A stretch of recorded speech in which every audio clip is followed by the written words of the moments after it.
Hello, Grizzlies. Welcome to our fourth week of Grizzlies College of Reading. You guys have been doing so incredible, and thank you for keeping on with all of your reading during your articles. So, this week we are going to work on what we call inflection, the way our voice moves up and down while we're reading.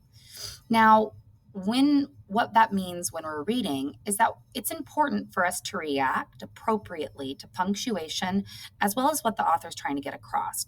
So that means we need to make sure we see commas and pause slightly when there's a comma, that we make sure that we pause long enough and take a breath when we see a period.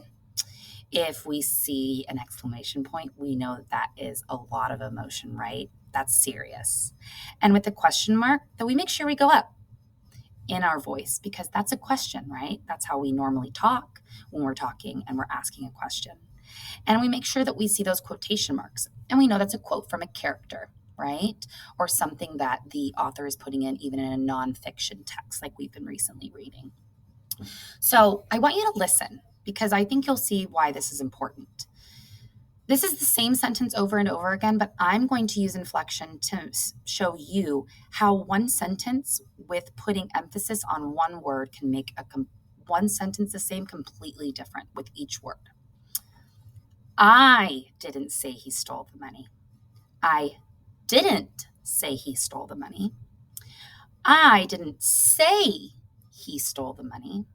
I didn't say he stole the money.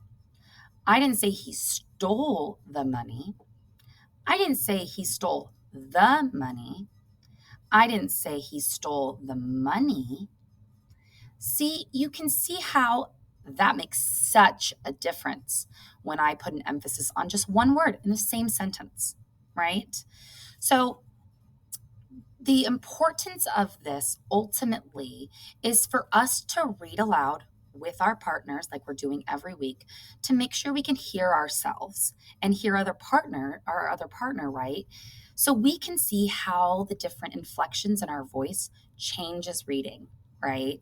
And when we read aloud, it increases our ability to be expressive while reading and build our confidence, right? So we want to make sure that when we're reading out loud, we pay attention to those punctuations and even the end of words. If it's past tense with that ed, right? Because that makes a difference. And when we're doing this, we're making sure that we can understand the characters' intentions in stories, what the author's purpose is, or their attitude. That changes the complete feeling of what we're reading.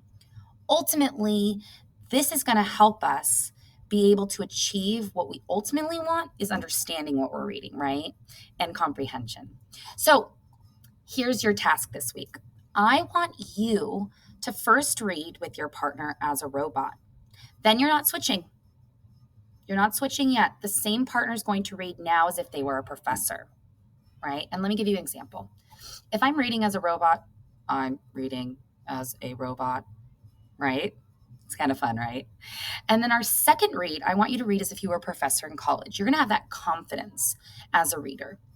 Even if you're not quite confident completely yet, because this is a whole new article, you're going to read as if you have confidence. You're going to time both, right? And I want you to still record on your form the highest words per minute.